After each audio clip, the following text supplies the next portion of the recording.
In a small peaceful village by the river of Umuneze lived a fisherman named Izu. He was known for his relentless hard work. Izu would rise before the sun, casting his net into the deep waters, returning each evening with abundance of fish. Over the years, his diligence paid off and Izu's wealth grew. He built a fine house and began to wear beautiful clothes. He became the desire of every young lady in Umuneze, including Ngozi, a very beautiful young lady and a daughter of the kingmaker, Onowu. She was greatly desired as wife by every eligible bachelor in Umuneze, but Ngozi rejected them all, and among them was Chima, Izu's closest friend. Her father has always complained of how she had rejected all the men that came for her hand in marriage, but she always said her heart belonged to someone else. Izu was ready to settle down, and he too wanted Ngozi, but seeing how Ngozi had rejected all the men that came for her hand made him shy away from her. But one day, fate brought them together.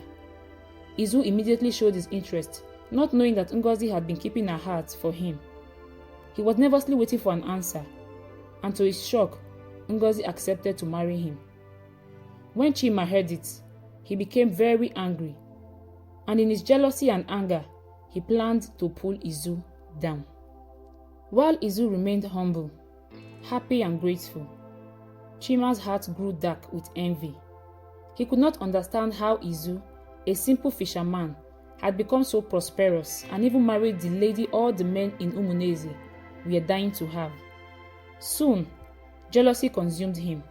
He conspired in secret with a group of young men in the village who were equally envious and jealous of Izu.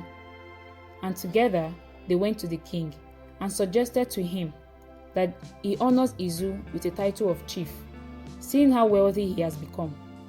The king nodded in approval at their suggestion.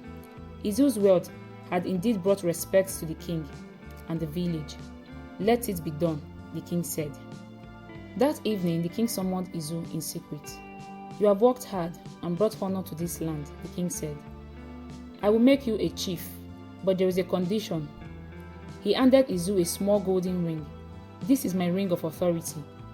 On the day of your coronation, you must present this ring. Without it, you would not become chief and would be disgraced before all. Izu thanked the king, and when he got home, he carefully wrapped the ring in a white cloth and placed it under his bed for safekeeping. Days passed, and the coronation drew near.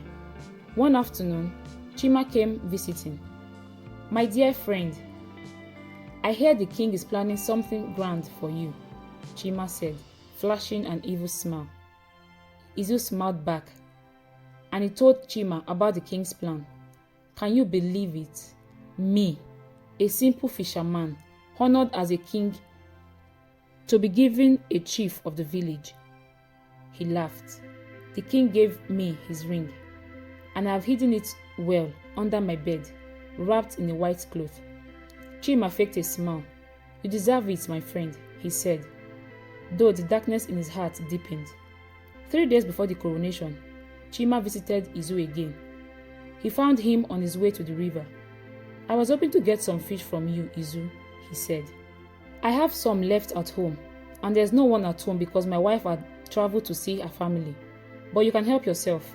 My door is always opened to you, Izu responded as he walked away towards the river. Chima smiled wickedly as Izu walked away. He went straight to Izu's house, found the ring under the bed. He took it and also took some fish to cover his tracks. Smiling with triumph, he rushed to the river and threw the ring into the deepest part, certain that Izu's downfall was sealed. The day of the coronation finally arrived.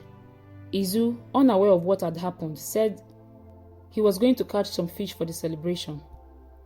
His net dragged in a large, shimmering fish, unlike he had ever seen.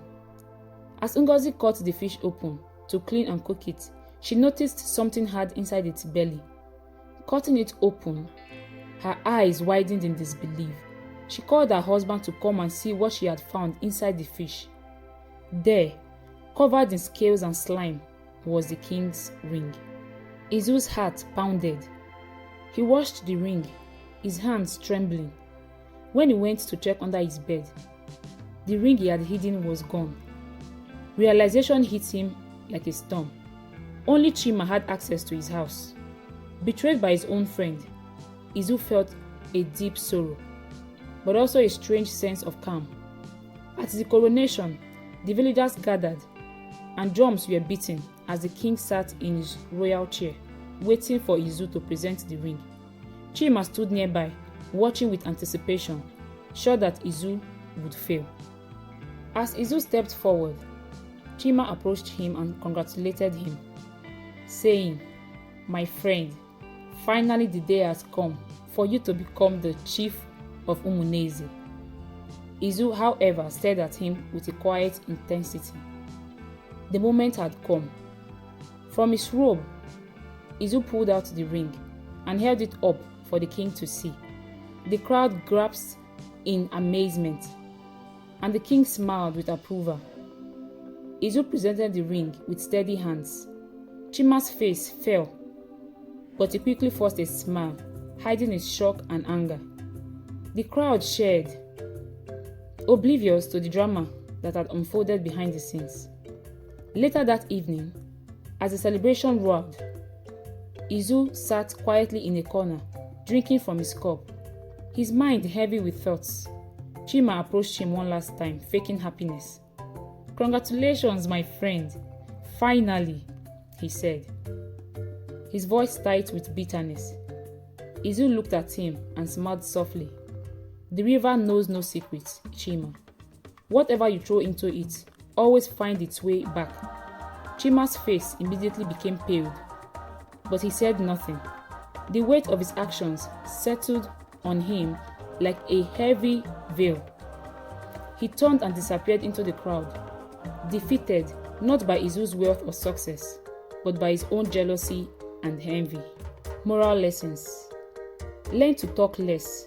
Not everyone can be trusted. 2. Envy breeds betrayal, but truth always rises like the sun after a long night. 3. True wealth lies not in riches, but in integrity and hard work. 4. Trust is fragile. Value it or risk losing the important relationship in your life. This story reminds us that in life, good deeds and pure intentions always triumph, even when shadowed by betrayal and deceit. Kindly subscribe to my YouTube channel for more enticing stories like this.